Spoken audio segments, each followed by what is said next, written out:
여러분 안녕하세요. 아카데미아 모의고사 3회 해설 강의 시작해 보도록 하겠습니다. 32번 문제 보시면 매질의 감소의 개수가 0.5라고 설명되어져 있고요.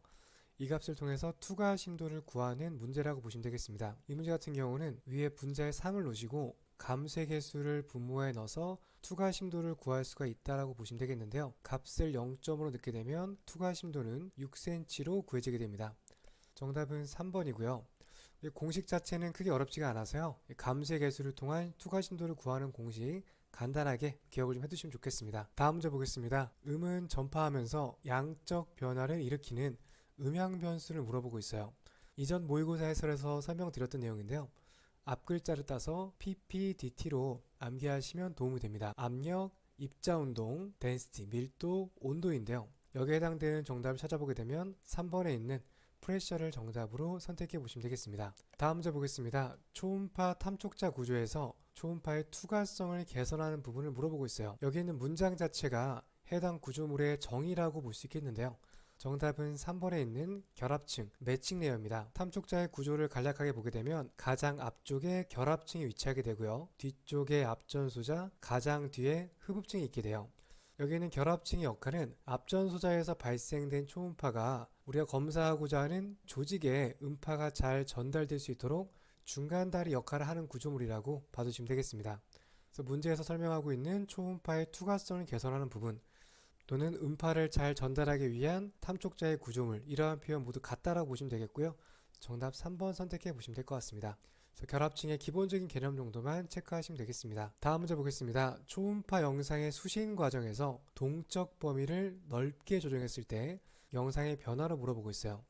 이 다이나믹 레인지는 크게 좁은 상태와 넓은 상태 두 가지로 구분할 수 있게 되죠. 이 좁은 상태 같은 경우는 표현할 수 있는 범위가 적다는 의미여서 대조도가 증가하긴 하지만 표현할 수 있는 색깔의 범위는 줄어들어서 영상이 거칠게 나타나는 그러한 특징이 있습니다. 반면 동적 범위가 넓은 상태에서는 표현할 수 있는 범위가 증가하는 반면 대조도는 떨어지는 그러한 차이점이 있게 되겠죠. 여기서는 넓었을 때의 상태를 물어봐서 1번에 있는 관용도가 넓어진다를 정답으로 선택해 볼 수 있겠습니다. 정답 1번이고요. 2번 대조도가 증가하는 것은 동적 범위를 좁게 설정했을 때예요. 영상이 거칠어 보인다 이 표현도 동적 범위를 좁게 설정했을 때입니다. 나머지는 관계없는 내용들이고요. 정답 1번 선택하시면 되겠습니다. 다음 문제 보겠습니다. 초음파의 음향 특성에서 무에코를 나타내는 용어를 물어보고 있어요. 정답 4번이고요. 에코프리하다 또는 어네코익하다는 표현을 많이 사용하게 돼요. 기본적인 초음파 용어와 함께 어떤 의미를 갖고 있는지 문제풀이를 통해서 정리하시면 되겠습니다. 다음 문제 보겠습니다. 펄스바 도플러에서 도플러 변이 주파수가 0이 되는 입사 각도를 물어보고 있어요. 정답은 5번에 있는 90도고요. 이 문제 같은 경우는 이전 모의고사에서 충분히 설명을 드린 내용이어서 정답만 체크하고 넘어가 보도록 하겠습니다. 다음 문제 마찬가지로 이전 모의고사에서 설명을 드렸던 내용인데요. 간 초음파 검사에서 지방간에 대한 초음파 소견을 물어보고 있어요. 1번 간 실질이 어둡게 나타나는 것이 아니라 밝게 나타나는 게 지방간의 특징이고요. 산란이 증가하는 것이 지방간의 상태거든요. 이로 인해서 간에 맞닿아 있는 횡격막의 구조물은 잘 나타나는 것이 아니라 주변의 산란으로 인해서 잘 나타나지 않는 것이 지방간의 특징이에요. 3번 간 내 혈관 음영은 지방 때문에 잘 나타나지 않게 되겠고요. 후방으로 갈수록 음영이 증가하는 것이 아니라 산란이 많이 일어나서 깊은 구조물은 영상에서 잘 나타나지 않게 됩니다. 5번 정상간 실질보다 에코가 증가한다. 정답 5번이네요. 지방간의 초음파 특징 정도는 국가고시 문제에서 출제가 될 수 있는 항목들이거든요. 그래서 여기에 대한 내용들은 꼭 정리가 필요하다는 점 강조를 드리도록 하겠습니다. 다음 문제 보겠습니다. 간 8개 구역 분류에서 오른옆과 왼옆을 나누는 기준으로 옳은 것을 물어보고 있어요.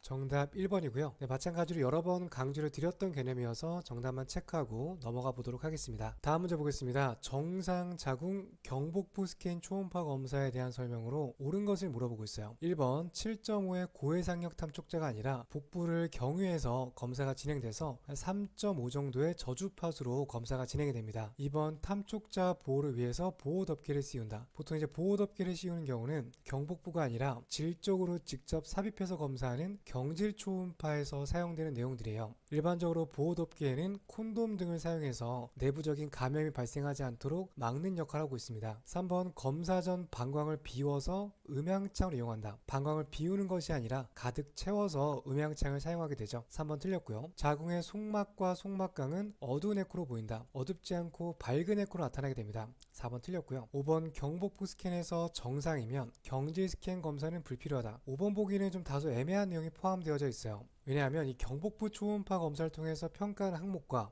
경질 초음파로 보는 내용이 조금 차이가 있기 때문인데요. 간단하게 설명을 드리자면 이 경복부 초음파 검사 같은 경우는 전체 구조물을 한 번에 보기 위한 검사예요. 쉽게 말해서 나무보다는 전체 숲을 보는 검사가 경복부 초음파 검사입니다. 여기에 비해서 경질 스캔 검사, 이 질 쪽으로 탐촉자를 넣어서 보는 경우 같은 경우는 숲보다는 하나의 구조물, 나무를 보기 위한 검사 방법이다라고 설명을 드릴 수가 있어요. 그래서 특정 구조물을 보다 확대해서 자세히 보고 싶을 때 이 경질 스캔 검사를 진행할 수가 있거든요. 이러한 내용 바탕으로 다시 5번 보기를 돌아보게 되면 전체 숲을 보는 검사에서 눈에 띄는 이상은 없었지만 하나의 구조물을 자세히 들여봤을 때는 특별히 이상이 나타날 수가 있게 됩니다. 그래서 경복부 스캔에서 정상이다 하더라도 환자가 증상이 있거나 의심가는 추가적인 요소가 있다면 경질 스캔 검사를 추가적으로 진행할 수가 있게 돼요. 실제 임상에서도 이러한 순서로 검사가 진행이 됩니다. 만약 이러한 보기가 국가고시 문제로 출제가 된다면 이의제기 가능성이 충분히 있다라고 말씀드릴 수가 있겠고요. 다소 애매한 내용이다라고 설명드릴 수 있겠습니다. 넘어가서 다음 문제 보도록 할게요. 유방 초음파 검사에 대한 설명으로 옳은 것을 물어보고 있어요. 검사 전 금식과는 관계없고요. 3에서 5가 아니라 고주파수의 직선형 탐촉자로 검사를 진행합니다. 정답은 이제 3번인데요. 가임 여성 같은 경우는 생리가 끝나고 3에서 4일 이후에 검사를 진행합니다. 일반적으로 유방 조직 같은 경우는 생리 주기에 따라서 유선 조직이 발달하고 퇴화하는 과정이 반복되는 현상이 나타나게 됩니다. 이 발달되는 과정에는 여성 호르몬이 관여하게 되겠고요. 그 생리 전에 유방 통증이 동반되는 증상도 이러한 과정과 연관이 됐다라고 보시면 되겠습니다. 따라서 생리 근접해서 검사를 진행하게 되면 유선 조직이 과도하게 발달되어 있는 상태라서 이 자세한 조직을 평가하는데 제한적일 수가 있어요. 그래서 생리가 다 끝나고 유선 조직이 정상 크기로 돌아온 상태에서 검사하는 게 보다 정확한 검사를 진행할 수 있는 전처치가 될 수 있다라고 보시면 되겠습니다. 4번 유방 실질은 근육 조직으로 되어져 있는 것이 아니고요. 유선 조직으로 되어져 있고 밝게 보이는 특징이 나타나게 됩니다. 5번 초음파 검사에서 유방암과 양성변변의 구별이 어렵다. 이 내용도 좀 다소 애매한 내용이 포함되어져 있는데요. 이 초음파 검사를 통해서 경계가 뚜렷한 단순 낭종의 형태와 주변 경계가 뚜렷하지 않고 단단하게 구성되어져 있는 암을 구분하는데 초음파 검사를 활용할 수가 있어요.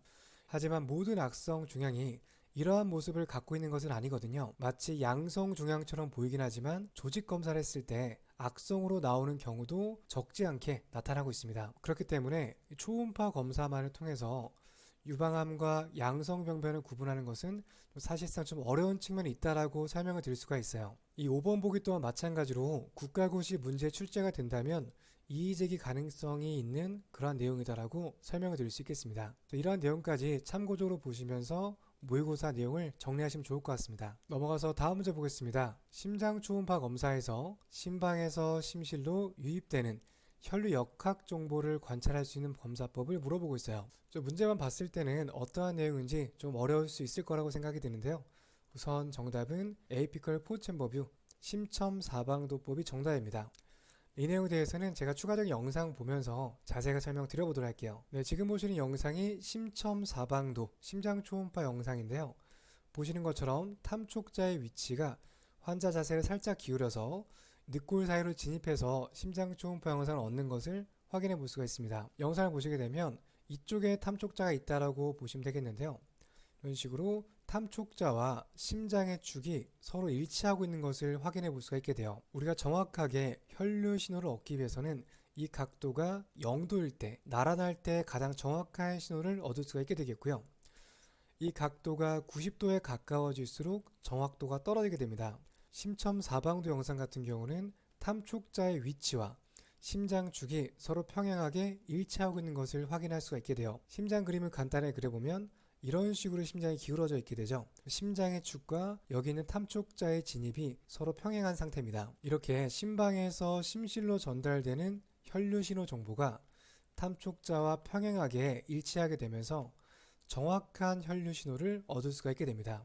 그래서 심첨 사방도 영상뿐만 아니라 에이피컬 뷰, 이 심천부 단면도의 전반적인 내용들은 모두 도플러 검사의 정확도가 높은 단면도라고 정리하시면 되겠습니다. 네, 넘어가서 다음 실기 문제 보도록 하겠습니다. 영상에서 오른쪽 간을 앞쪽과 뒤쪽으로 나누는 기준을 물어보고 있어요. 정답은 B번이고요. 라이트 헤파틱 베인을 통해서 오른쪽 간을 전 구역과 후 구역으로 구분하게 되겠습니다.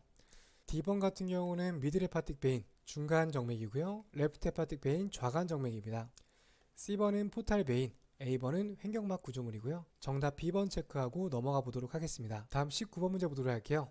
췌장 구조물이고요. 화살표한 부분의 해부학적 명칭을 물어보고 있어요.